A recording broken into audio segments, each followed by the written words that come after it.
So welcome back to We're Not Really Here from a select few front and spare rooms across the northwest of England, all around the world. This is the Manchester City Show, trying to bring close to the action as anybody can possibly get right now. We're not really here, but joining me, Hugh Ferris, is Natalie Pavalek, Paul Dickov and Michael Brown, all to just look back on what Manchester City performed with tonight, which was an exceptional 5-0 win over Burnley. That in the last 6 home games in the Premier League against Burnley, just the 24-2 aggregate score. And for City, 8 goals without reply since the restart. And talking of 8, just 8 more points for Manchester City to guarantee a Champions League spot, should it be heading their way, legal matters aside, next season. Although with that gap to Leicester now at 9, things looking pretty good for Manchester City in that regard. So let's have a conversation, shall we? And we'll bring in all manner of people to give their thoughts as well, alongside the 3 guests that I have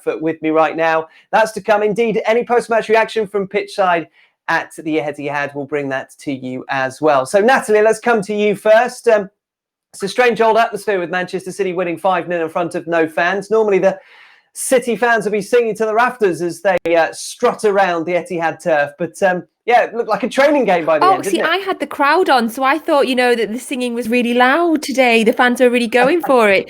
But yeah, it absolutely was. I mean, you're certainly typified by the fact at 4-0 up, you then decide to bring on in the 60th minute, one of the world's greatest footballers. 2 of the world's greatest footballers in Kevin De Bruyne and Aymeric Laporte. Burnley fans must have just been thinking, really? 4-0 down and you're bringing these 2 players on? But yeah, it was just absolute and utter domination from City from start to finish, with some real sort of notable key performances. Obviously from man of the match for me, Phil Foden, who was just incredible and ran and dominated the game. Yeah, indeed. If you'd like to vote for your man of the match, it's still open. You can still do that. The hashtag is WNRH, and all you need to do is put your player on that message in the hashtag WNRH. I think certainly the UK broadcasters had Phil Foden as the man of the match, and as you can see, the man of the match voting on behalf of you as well is pretty much in favour of Phil Foden as well. And you give consideration to the fact that Riyad Mahrez also scored 2 goals. It's a pretty impressive lead on that percentage stakes, but you can't keep those messages coming in still. Paul Dickov, the 20 minutes at the beginning were much like the 20 minutes against Arsenal. It just took a little moment for City to find their feet, and to their credit, Burnley kept it nice and solid up until that point.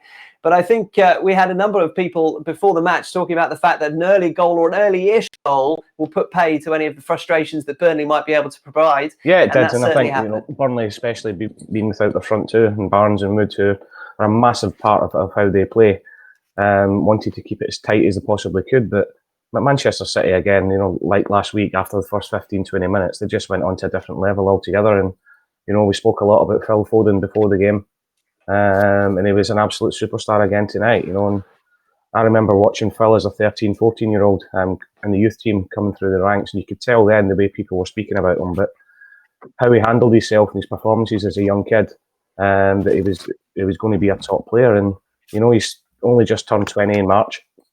He's waited and waited for his time. He's never once come out moaning about it.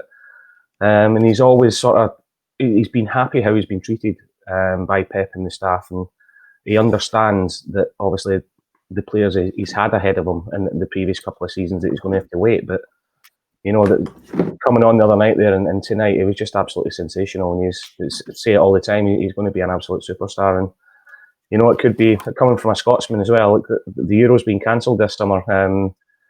Could be a massive bonus for Phil Foden, because he's going to get a lot of games under his belt between now and the next one, and he's going to smash it. Oh, Scotland might be there in Euro 2021. That's yet to be decided, Paul. Don't worry. And Michael, with understandably beginning our conversation with Phil Foden. And if you're thinking about the complete midfield player and what they have to offer, and given the way that Pep Guardiola wants those players, particularly wide and in the number 8 positions, wants them to operate, you've got to be able to keep the tempo going. So your passing has to be good. You've got to have incredible vision and awareness. You've got to be able to put yourself in goal scoring positions as well. I think we got all 3 of them tonight from Phil Foden. I think you understand And as you know, as Paul will tell you, that technical ability that he's got, he takes it on the back foot. And there was one again, like in the Carabao Cup final, he's riding 2 or 3, challenges, and he manages to stay up. His balance is just unreal. And coming in off that left-hand side, what he's able to do is open up his body on his left foot. And, technically he's brilliant, just like a golf shot. His strike is fantastic. And then, as I say, his second goal, getting on that back post. And what really impressed me as well is he's knocked in his second, and he's just thinking, this is normal to him now. He takes it in his stride. He's having a go at the referee, saying he should have had a foul. And it's not that he scored 2. It was the referee didn't get a decision. So he's starting to get that little bit of hunger, that little bit of understanding in the game and that desire. So, amazing performance yet again. And he's just maturing. And this is in a wide left position as well, not in maybe a number 8 role. He's attacking from central. Michael, I'm wondering how many times in your career you played a no-look through ball to an attacker. A no-look tackle, I think you're referring to. That's what I tried to do. So literally, he's got the reverse ones. He's got everything. It was a no-look attacker. Kevin De Bruyne next year. No wonder he's learning a few passes. But we see some great moves, didn't we? Some great little link passing, and I felt sorry for Burnley in some ways. It was so convincing. 71% possession, absolutely blew Burnley away. It was a wonder. And let's forget, that's 8 changes, so it was a really good performance. And yes, it's worth mentioning, isn't it, that a lot of people watching us now won't have had an opportunity around the world to be able to see the game yet. There are plenty of City platforms that will be providing you with the highlights a little bit later on in the coming hours. And yes, for that goal that was scored by David Silva, the 4th of the 5th, have a look at the little pass that Phil Foden played through to Bernardo Silva, who then squared it to David Silva. It was extraordinary and something of great beauty. And Paul, I suppose I should ask you about Phil Foden before we move on to just reflecting upon the other goals as well. That to have that ability to not only score 2 goals as he did so, and they're 2 very different goals, one a nicely timed tap in at the far post as the ball came to him from Gabriel Jesus, perhaps a little bit of a surprise that it might have done so, and the first goal that we spoke about at half time from outside of the penalty area. But the passing, as a striker, you would have just fed off that sort of a pass through. It just goes to show the kind of real talent that he has to not only do what you expect, but go beyond that as well. One thing, and Brownie will tell you this, as a young player coming into the first team, you need acceptance from the senior players. And I remember a couple of seasons ago going in pre-season and watching them train really closely. And, whenever Phil got the ball or wanted the ball, your senior players like David Silva, your Sergio Aguero, your Kevin De Bruyne, they would constantly give him it. And I've been in situations as a young player when I was at Arsenal when you sort of half feel that the senior players don't trust you a little bit, and they look at you to pass you the ball, but they don't give you it and they go somewhere else. And I've been there as a senior pro with that sort of thing. And straight away 3 years ago, I thought he's accepted as a first-team player, as a 17-year-old. And you see him tonight on the pitch. He demands the ball. He wants the ball all the time. And one of his biggest attributes, and it doesn't get mentioned a lot, is his fitness levels as well. He presses. He doesn't stop running for 90 minutes. And sometimes when you've got a young player coming through like that, that's so talented ability-wise, they feel they don't have to do that other side of the game. But he's got absolutely everything. And, he just can't pass it. He press, tackles, but as he showed tonight, and numerous times, he can score goals. He's got a lot of goals in him as a midfielder. I think we could all run a little bit faster and for longer when we were 20 years of age, that's for sure. And let's focus on that word that you said there, Paul, trust. It's really interesting because Riyad Mahrez is a player, Natalie, I think you'll agree that Pep Guardiola took a little bit of time to trust. But once he did, he put him into a lot of big games. He was often a surprise selection. We thought he might go a different direction over the course of the last 18 months or so. But he really trusts him now. And one of the reasons why is because of what he delivered tonight. Yeah, absolutely.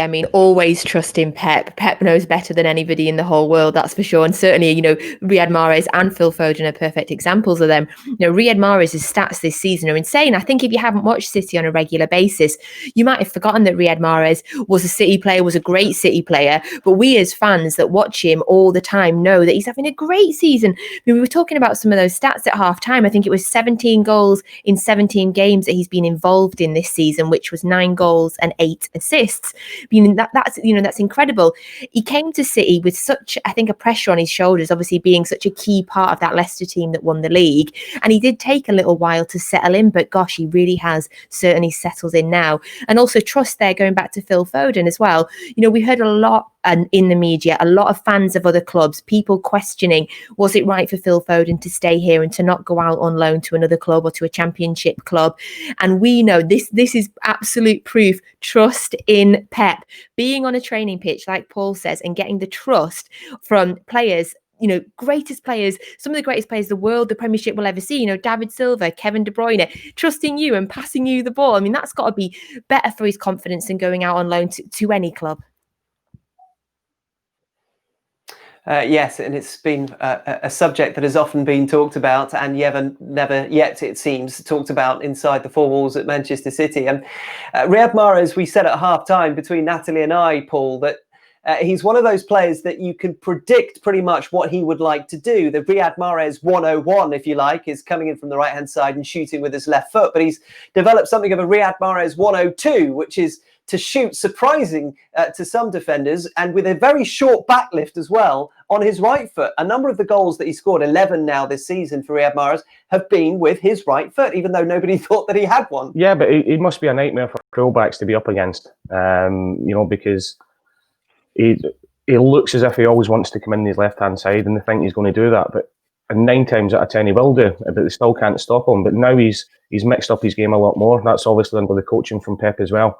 You know, where when he's one-on-one, he can go either way and he's just as comfortable, you know. And I thought the fullback at one point tonight in the first half, the left back, they were going to have to unscrew him out the ground. You know, bless him, he didn't know what to do.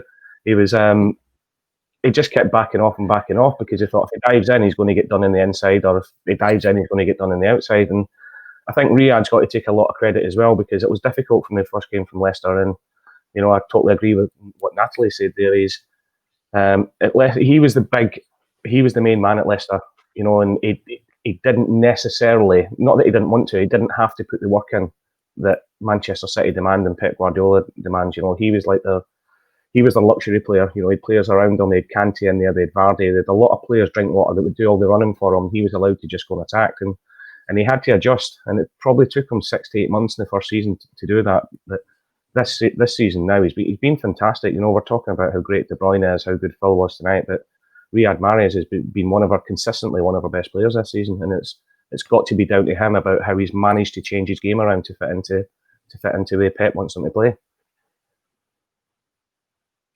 Yeah, you get the impression, don't you, that I think he's a player who works on confidence, and now he's got that confidence from Pep Guardiola and his teammates. He seems to thrive upon it. And Michael, he's one of those wide players that City have, and they all kind of do things a little bit differently. Bernardo Silva takes on everybody. Raheem Sterling has the pace cutting in from the left-hand side. Sané the same, but with his left foot instead to provide a different angle. You've got Phil Foden playing out there sometimes as well. So Riyad Mahrez has an important role to play in offering something different each and every time City takes the field. I think you've got to take into account as well where Pep Guardiola has slightly changed. We've seen Raheem Sterling go across to the left-hand side and always come inside on the right. So I think similar, Riyad Mahrez on the right-hand side, he's encouraged to come in on the left. But actually, it's taken a little bit away from his game of having to be able to use that pace and to drive the line. And we're asked, obviously, today about Leroy Sané regarding what he brings to the squad of having that pace down the outside. So we've just seen there, Riyad Mahrez, by doing that. I would personally like to see the wide players do that a little bit more, because you've seen Charlie Taylor at left back, who's a good, honest defender. They're going for that left-footed one, but just the touch, it's the second touch, which is really impressive, that takes it just out the way, out of his feet from Charlie Taylor, then a wonderful finish across. So that'll give him confidence, scoring the penalty as well. We know he's missed them in the past. So he'll be really, really high in confidence with what he's needed. He's had a little bit of criticism, but as you said, the system could help him if he could drive the line a little bit more. I don't know if anybody else thinks watching Michael Brown and wonders if he's actually transmitted himself to a nightclub in the local environs. He looks like he's in some sort of seedy joint, doesn't it? But it's not. It's just his front room. I absolutely promise you. Michael, did you watch it with the fake crowd noise on or off? I was listening to you on Talkback, Hugh. I had you as well in the game, and had a bit of everybody. Oh, really? A bit of fans, a bit of no fans, a bit of my little boy. So it was a bit of mixed, a bit of everything this evening. But what I could do is I could just enjoy the football because it was sublime yet again. They absolutely were. Some brilliant moves, some brilliant passing, and it was fantastic to watch.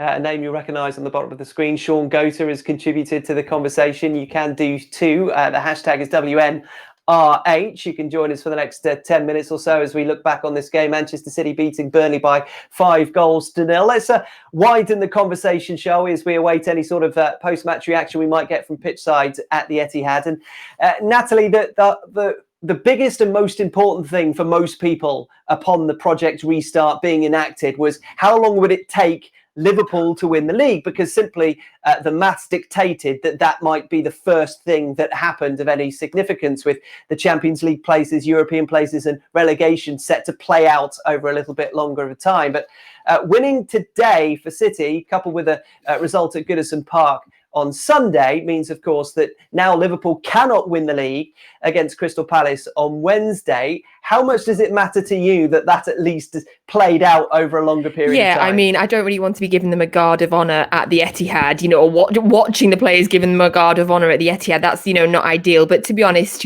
whatever. They're going to win the league.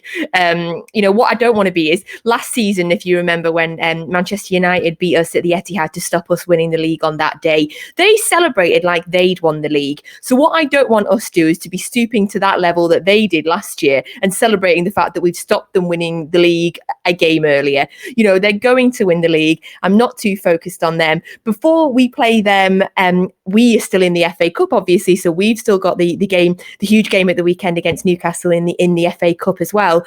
So that's the game that I'm kind of focused on way before the Liverpool game, because of course, as we know, we take cup competition seriously. We don't just win the league, we win all the cups as well. Paul, how much do you think it matters to try and avoid what happens, what Natalie just mentioned might happen at the Etihad, or how much joy would it bring you to prolong it even further? Tell you as players, you don't want people coming to your stadium and celebrating winning anything. It's just a complete no-no.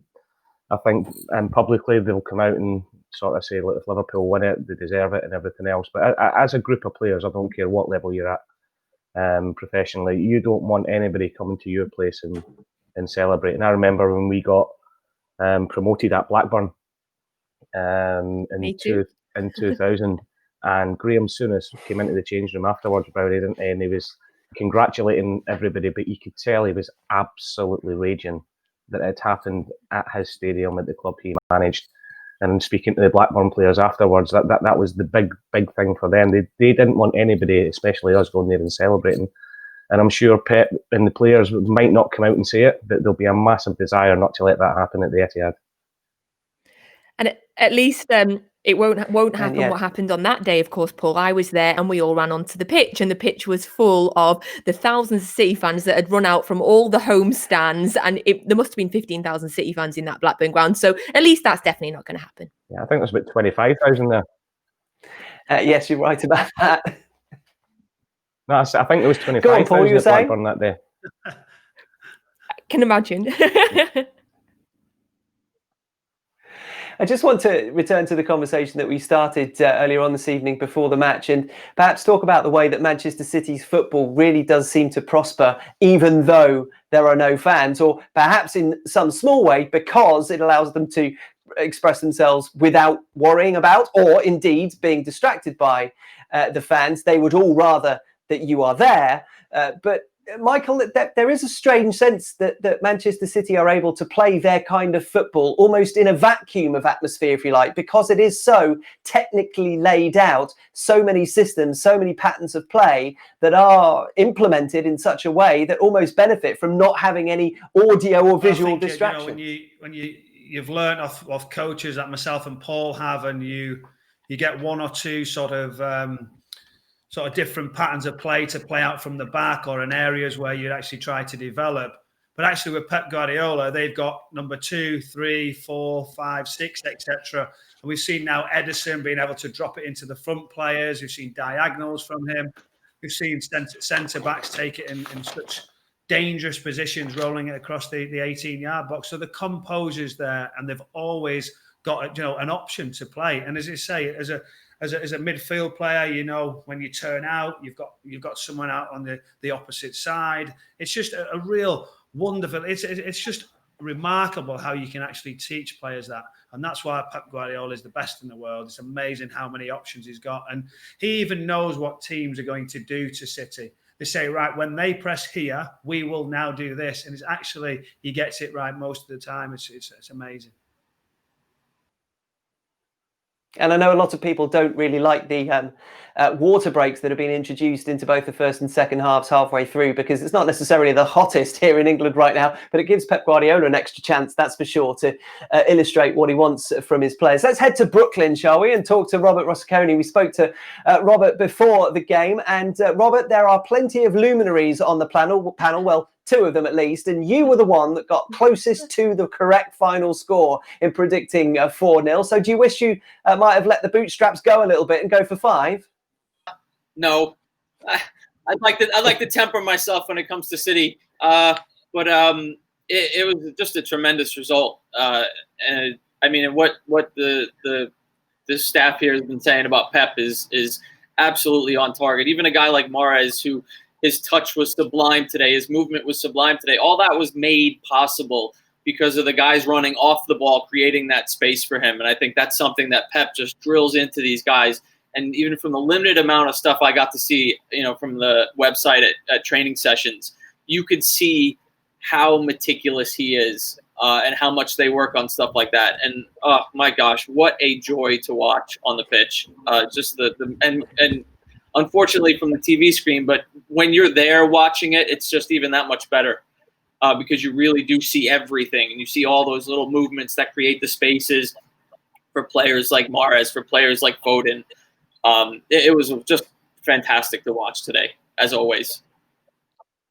Yeah, we've managed to get this far without using the term half spaces, but I think you're right, and that's what he helps to create for his team.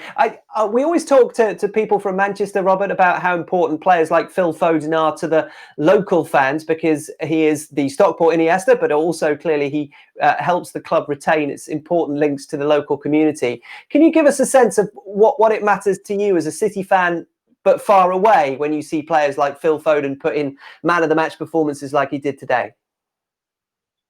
As I feel like an honorary Manc. So like I am just as proud as any Manchester-born supporter to see a guy like him come through, and you can see it. You can see the passion he has for the club. And when you have a team like we do, with the squad of players that we do, the best in the world, to see one of our own come into that squad, and you're right, like, he's respected. The ball is passed to him. And that's again something you got to thank Pep for. But it fills me with pride to see Phil Foden play and succeed in the blue top. So yeah, it's wonderful.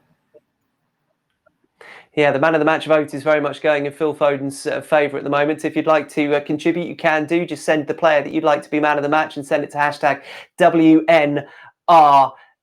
You can do that for the next couple of minutes. We'll hopefully hear from Pep Guardiola. But before we finish with Robert, I just want to touch upon what might be an enduring moment in this game. And that was Sergio Aguero going off just before half-time, which what looked to be, it was the foul for the penalty, but he seemed to plant his leg down and just twist his knee as the challenge came in from Ben Mee to give away that penalty. Robert, I know you don't want to see Sergio Aguero on the sidelines for any length of time, but what were your feelings when you saw that, and what prospects that he might be gone for a little while? Bit, especially when I saw him walk off the pitch and take that slow walk to the dugout.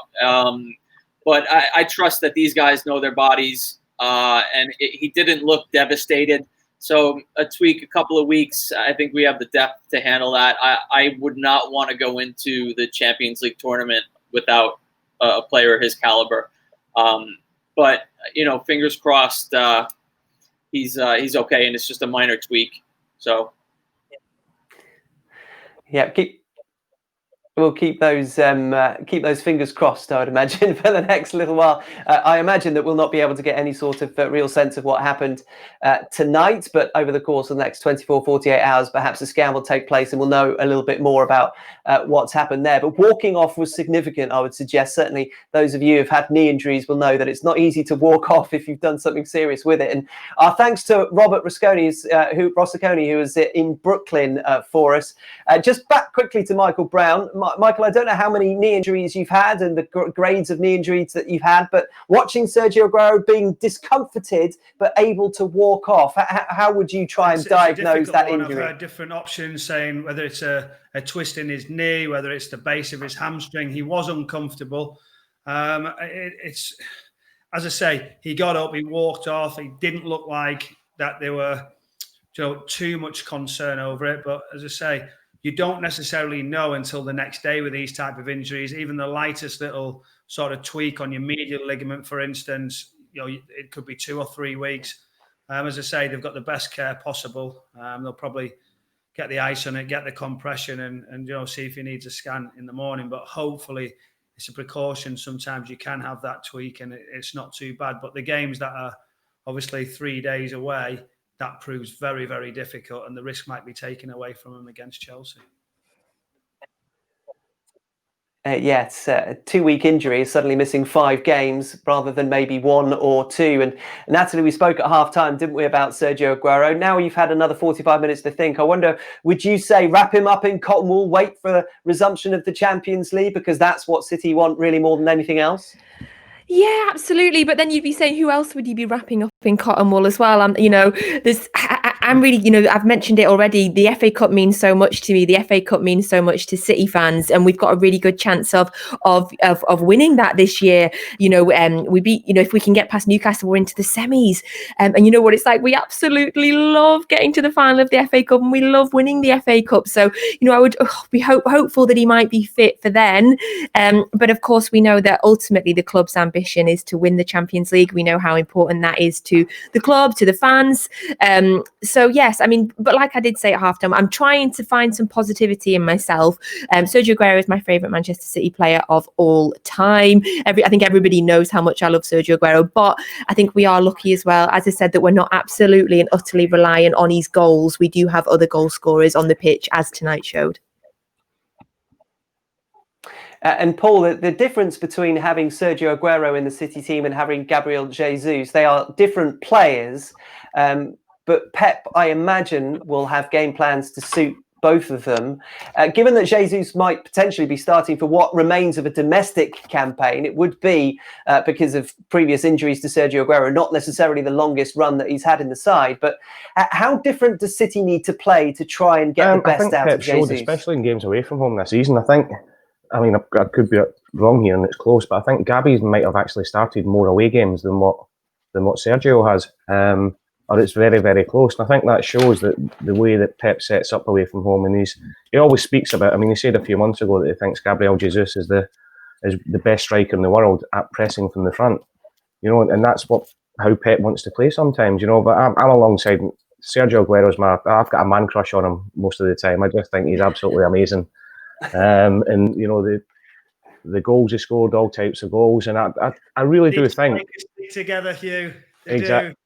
Stick together. I knew it would be a midfield player. I had no chance of that, Brownie. That's all. But I just hope it was a precaution. I think it was a precaution tonight. He looked in a little bit of discomfort, but he didn't look too bad. And whether they wrap him up in cotton wool, like you're saying, for the rest of the Premier League campaign, I don't know, because I think Sergio showed with his injuries previously that, or if he's been out for a certain amount of time, it usually takes him 2 or 3 games to get back into it. And looking even before tonight, I'm thinking to myself that, if people like Sergio, sometimes David Silva takes a little while to get going after he's had a long layoff, to get these 3 or 4 games under their belt so they can get their fitness levels back up, so they can get their sharpness up. So that was my thinking. As soon as he came off tonight and he walked off, I thought that is completely precautionary. There's no need to take the risk. I've got Gabriel Jesus there, the strongest squad in the league. So why take any chances? And I hope that's the case. Yeah, already 2-0 up at that time, and a third was to follow shortly afterwards. You say you've got a man crush on Sergio Aguero. Well, Natalie named her dog after Sergio Aguero. So, Paul, what can you do to prove that you love Sergio more than Natalie? I've been trying to do that for the last 47 years, from Dickov to something else. Anything. Paul Aguero definitely not necessarily have the same ring about it, does it? Right, buy a dog, Paul, and name him after Sergio, and then at least you'll be on parity with Natalie. But Natalie, the way that we're saying that the way that City play with Gabriel Jesus allows a kind of a really intense press from the very highest echelons of the pitch. But Sergio Aguero's finishing is what sets him apart from Gabriel Jesus, certainly statistically and historically. City will need that at some point, even if they're not to have him in the next couple to 4 weeks, for example. And of course, we don't yet know how long he'll be missing. Yes, absolutely, Hugh. But you're not going to bring my optimism down. You're not. We've had 2 incredible performances, since the football came back, and I really, really fancy it. So I'm just going to say it now. I don't want to jinx it, and people can tell me, but there's a really good chance that we could go the rest of the season unbeaten. In the Premier League, keep rotating, keep finding our best 11, keep players fit. And, as we mentioned about the FA Cup, then going into August, hopefully, off the back of already winning the FA Cup, obviously we've already got the League Cup, going into the Champions League with that level of confidence. I'd love to know what Paul and Michael think as well, but I really think that the tournament side of the Champions League, the one game element of it, really suits us. And I just think we've just got such an incredible opportunity here to win the FA Cup and the Champions League and to go unbeaten for the rest of the season. Well, we'll come to Paul and Michael on that very subject in just a moment, but we wanted to bring you some post-match reaction from the Etihad. This is We Are Not Really Here, and yet we managed to still be there to bring you Riyad Mahrez.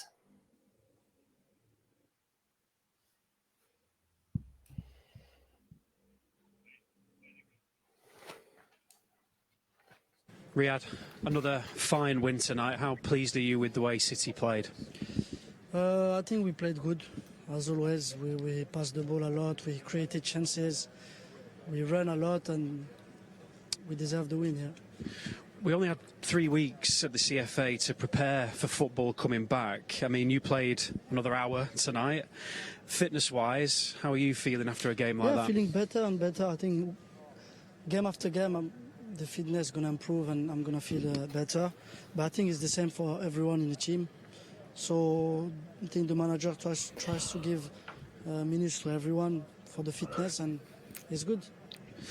Pep said he wants the players to enjoy the football during this period. I mean, you certainly look like you enjoyed it yourself tonight. You played superbly well. I mean, you must be very pleased with the way that you played. Yeah, we really enjoyed it. Especially we really enjoyed the way we play together. That's the type of football we like, everyone, and we are competitors. We want to win. We want to help the team to score, and very, very pleased to come back to football and happy to play again. Phil Foden with another 2 goals so tonight. let me know when Pep's ready. We'll talk until Pep, and then come off the back of Pep with a sign off. Yeah. Improved. No, I think Phil since I arrived, he improved a lot. Obviously, just planning it. He's still young, so he's improving a lot. He has a lot of quality. He needs to keep going, and I think he's in a good way to improve more because he has a lot of time to improve and to be a top player in this club and in the country. And looking ahead, 2 more big games this week, Chelsea and then Newcastle in the FA Cup. I mean, given our Premier League position, is that Newcastle game the one that's probably the most important? I won't say that, the most important game is the next one. So it's Chelsea. We're going to play Chelsea. We're going to try to win, to play how we play all the time. And then after that, it will be Newcastle. But obviously Newcastle is the quarter-final of the Cup, so it's very important as well. But if we don't play good against Chelsea, you have to play good every game. Each game you play to improve the level of the team and to keep going and to help the confidence. Thank you, Riyad. Good luck.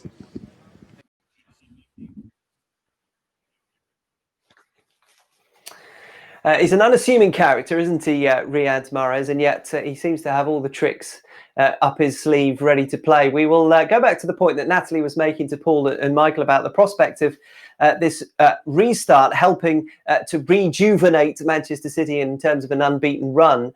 And Paul, it's an interesting kind of self-contained little season that will allow a team who do get that sort of momentum to go on a run, which could, of course, because it's at the real important end of the season, yield a whole load of trophies for Manchester City. You know, I'm just gutted we're not a little bit closer to Liverpool, because the way we've started these two games, it would have put massive amounts of pressure on them and really tested them. But I'll go back to what I said even before the Arsenal game last week. Manchester City will be using the 9 games that they had towards the end of the season to gear themselves up for the Champions League and the FA Cup, and getting the form, picking the teams, going into certain games, looking after certain players at certain times, knowing that when the FA Cup comes, and especially the Real Madrid game, and the Champions League is there, that they'll be firing on all cylinders and ready to hit top level performances. Is that, Michael, what you think? Get up ahead of steam, if you like, just in time for the 2 competitions that they could still win? It's extremely important to get that tempo. It's great now that another bunch of players, 8 obviously changes tonight, have got more minutes and ready to have that sort of amount of games. But it is the build-up. Let's be honest, FA Cup. I think Manchester City, with that Liverpool game coming up, it would be ideal if they don't let Liverpool, if City don't allow that, and you don't want to do that at any cost, like Paul and I have just been discussing. You want to win that game, but then moving forward, can they progress in the FA Cup? And with the Champions League, and we've said for a couple of seasons now how important it would be. And I know obviously people have the beliefs regarding Premier League. Pep Guardiola says we have to win that first, but the Champions League will really, really globally change things for Manchester City. And that'll be so important, even more so now, obviously not delivering the Premier League. We all want to see it. And if this could be the year, it would be interesting now with that sort of group stage sort of tournament. And Natalie said it could suit City. Hopefully it could, and it could make a real exciting end to this season. Tournament football in the summer months is exciting, whatever the team and whatever the tournament. Let's hear, shall we, from the Manchester City manager, Pep Guardiola. Pep, your team seems to have restarted the season in top form. How good did you think that was tonight? Played really well. So, pretty good. So, solid performance, and especially in the beginning, we're a little bit in a hurry the way to play. We have to be more patient. We have to give the permission or give ourselves to every player go in the position to take more comfortable, and especially to make the transitions. But of course help us a lot the first goal from Phil and the second one, and it's nice. So we have a good advantage for the 5th in the qualification for the Champions League for the next season, and we are so close to next season playing the Champions League. Phil Foden said it was his best game in a City shirt tonight. He said that. Would you agree? Do you think it was another step forward for him? I'm not going to discuss with Phil, but I remember some games in the cup, like play quite similar. I'm happy for him, and he says, or he feels is the best performance. Perfect.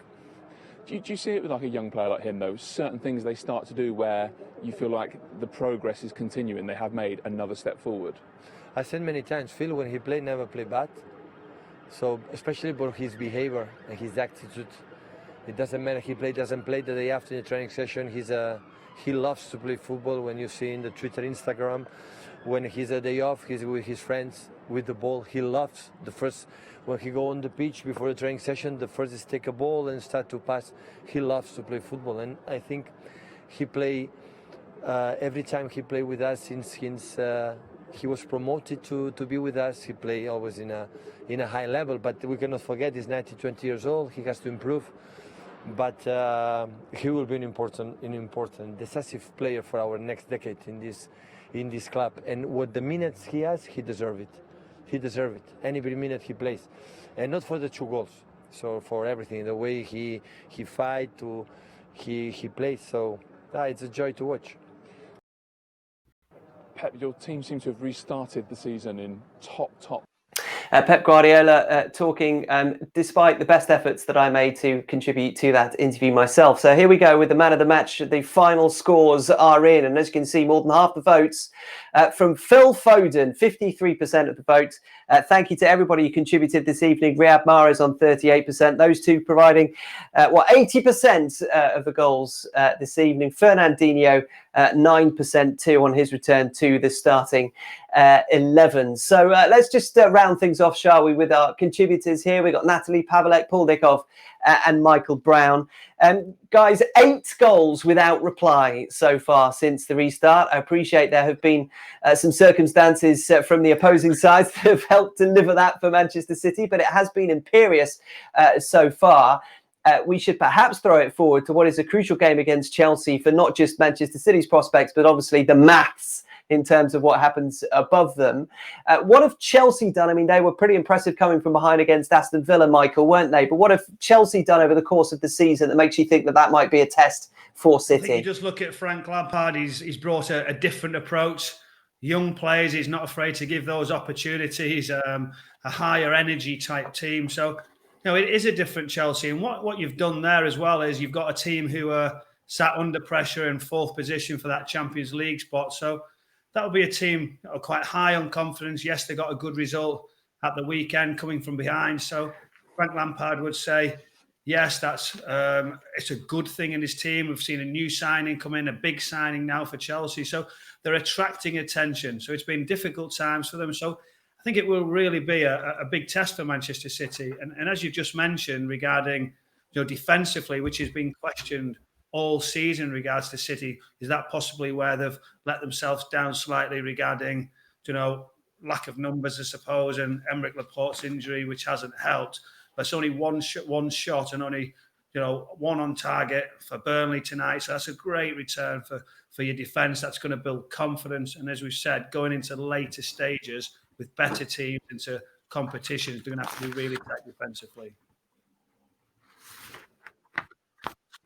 And Paul, that Aymeric Laporte thing that Michael just mentions there, one imagines that he'll be back in the team for the game at Stamford Bridge on Thursday night, mainly because of the calibre of the opposition, but also partly because he's fit again. Given how much City have missed him, how crucial might he be for everything that we've just spoken about in terms of getting up that momentum and potentially winning 2 more trophies? Doesn't make a team or doesn't make a defence, but he's imperative to Man City in how they defend. He's got a little bit of everything. He's a leader for a start. You can tell that how he plays. He can defend, but he's just a Rolls Royce once he gets going. And he can pass the ball. And I think it's been very clever. Last week against Arsenal, giving him 70 minutes. There's obviously a plan there. Getting another 10-15 minutes again today, building him up towards the big games that are going to come at the end of the season. And he'll be massive for the Chelsea game on Thursday night. But going back to what Brownie was saying there about the game, I think Frank at the minute would take a point. They opened up that little bit of gap after coming behind yesterday to the teams behind them, and a point wouldn't be a bad result for them. But I genuinely think that just look at the players that came off the bench tonight, the players that didn't even get on the pitch that are probably going to start again on Thursday night. It's I can't see anything else but a Manchester City win. Yeah, there's quite a lot of rotation going on that suggests that there are 2 full-strength teams for Manchester City that could well see the light of the day in alternate matches as the games go ahead over the course of the next 6 weeks or so. To Paul Dickov and Michael Brown, it's been wonderful to share the company with you over the course of the last few hours of We're Not Really Here. And the final word goes to the person who had the first words of the evening, and that's Natalie Pavelek. Natalie, the sense that you get from Manchester City starting up this new kind of mini-season, if you will, does it feel fresh enough to give you a sense of optimism? Because the numbers are stacking up rather nicely for the Blues, aren't they? And everything that happened pre-lockdown, pre-shutdown, pre-pandemic feels quite a long way away, and all those insecurities have melted away. Yes, absolutely, Hugh. It feels really fresh. Obviously, I have completely forgotten about the last game that we played before lockdown and who beat us. Totally gone now. This it does feel really fresh. And, for those 90 minutes where watching City, a bleat on TV, which is not what I regularly do, it just feels great to feel like some sort of level of normality is back in general life, but also with watching City on the pitch. We have just played incredible for the last 2 games, back to the City that we were last season and the City that we were the season before that. And it, not only does it give me real optimism for the rest of the season, but it also gives me huge optimism for next season as well. Natalie, to you as ever, thank you very much indeed. To Paul Dickov and to Michael Brown as well. To the two of you, great to have you on We're Not Really Here. We're back again on Thursday for that Chelsea game. You can see those fixtures coming thick and fast as it stretches out in front of you. Yes, summer football's quite fun, isn't it? And as far as Manchester City are concerned, for everybody else it might be a new normal, but the way they're banging in the goals at the moment, it would seem like their new normal is just their old normal as well. Good night.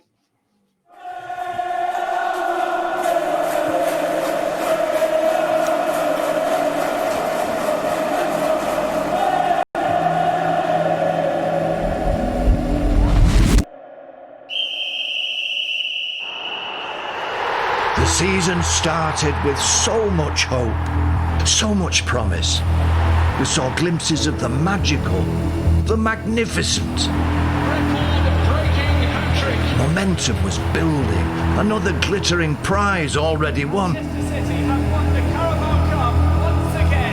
We had so much still to play for. And then the season stopped.